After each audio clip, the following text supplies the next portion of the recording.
Hello guys, welcome back to Espila Konya Tutorials with me, your host Espila Caleb, and today I'm going to be focusing on shots of cameras, camera shots. Last time I was teaching you about the DSLR, the preliminaries of the DSLR. I took you through how the DSLR works in the manual. Sorry we've not been doing videos up close because of one or two issues, but from today we're going to be doing more and more videos. So today, like I promised you in one of the posters, I'll be talking to you about the types of shots in existence. The shots are the frame rates that help us to be able to see an image and to be able to make sense of the image that is going to be there.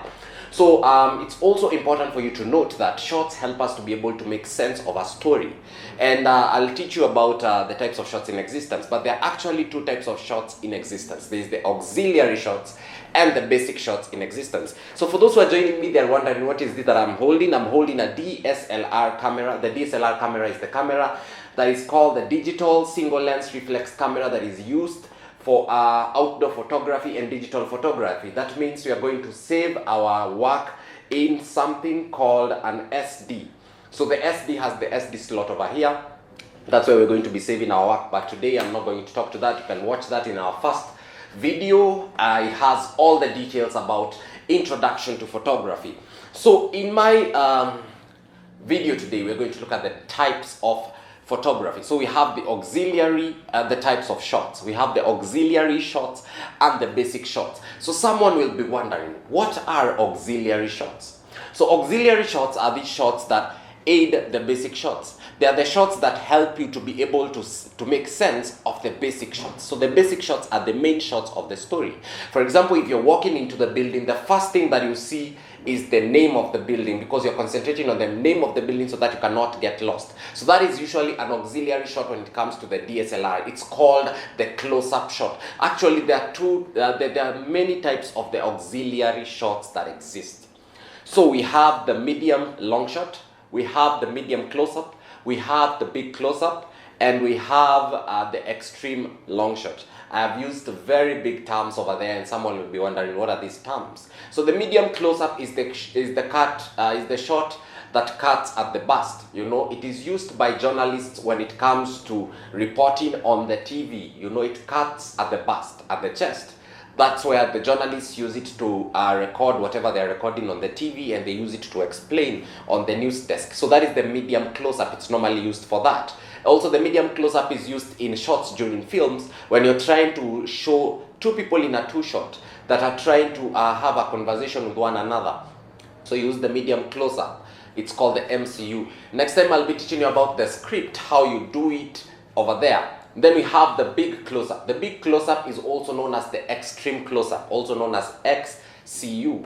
XCU is used to focus on specific parts of a particular body. Let's say if you're looking at a person in the eyes, you want to tell us more about the eyes. In film production, it's called the push-in. You want us to get a lot of the detail about the eye, or in psychology, we are looking at a person, how they behave. So we focus on particular parts of the body because you want us to know what this person is thinking when he's not even saying what he's thinking. You're thinking without thinking. So this person will do it in terms of the body. So you will focus on particular parts of the body. So in film or in video, you're going to focus on maybe the hands, the eyes, etc. In photography, you're going to tell us through the eyes. Maybe this person, you're telling us a photo story of a person who maybe was harassed when they were young. So you will give us an extreme close-up of the same, so that we see maybe this person, if they are crying, or how the eyes are they emotional, or are they really not emotional. So you've seen the work of the big close-up or the extreme close-up. We've seen the medium close-up and how it works. And then we have the medium long shot. The medium long shot is a type of shot that cuts at the knees. It helps us in terms of sport journalism.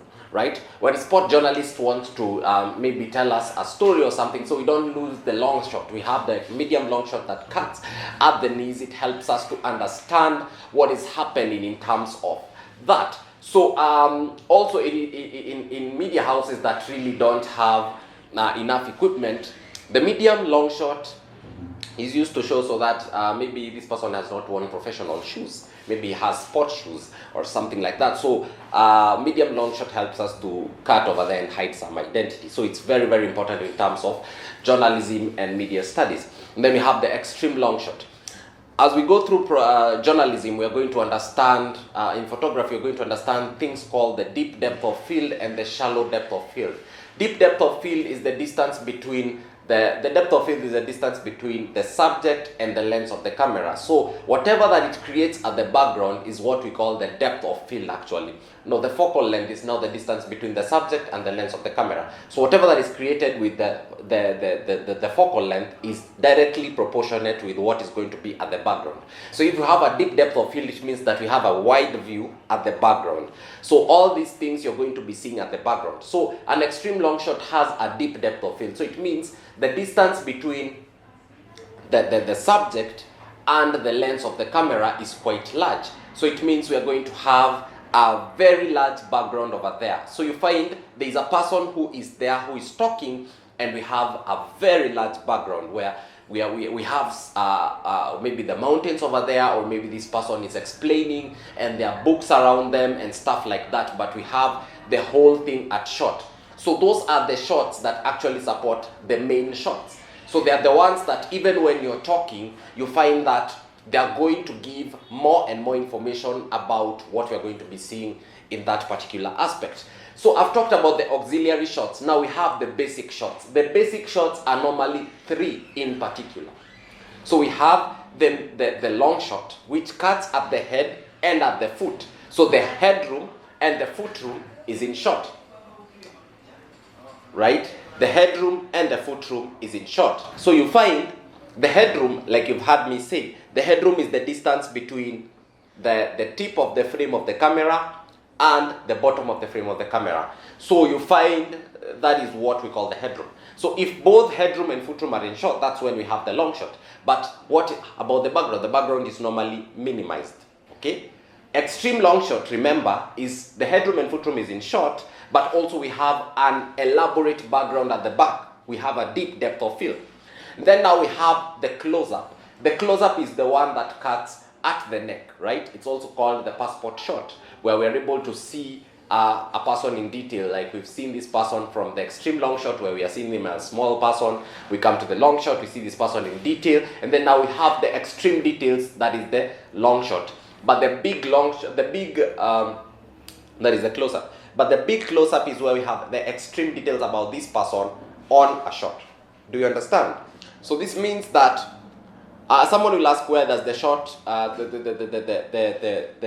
the shallow depth of field comes in? The shallow depth of field comes in when it comes to extreme close-up. So what is the effect of the shallow depth of field?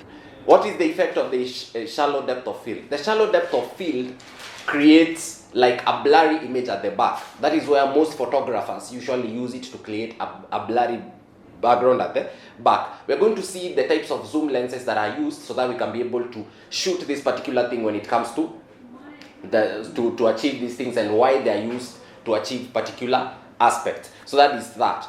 And then we have medium shot. The medium shot cuts at the belt or at the waist.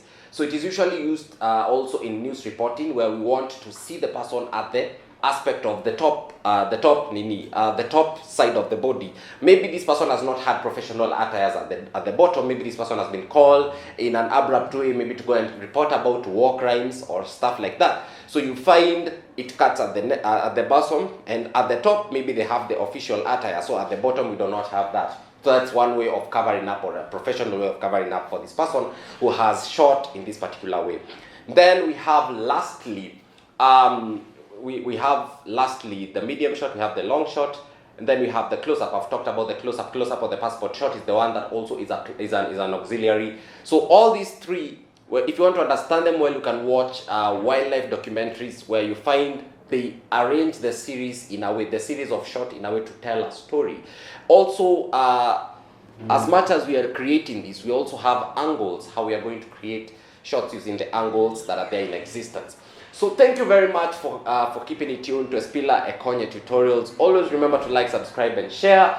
And next time we'll be talking about camera angles in existence. So keep it locked. Love you guys. Bye.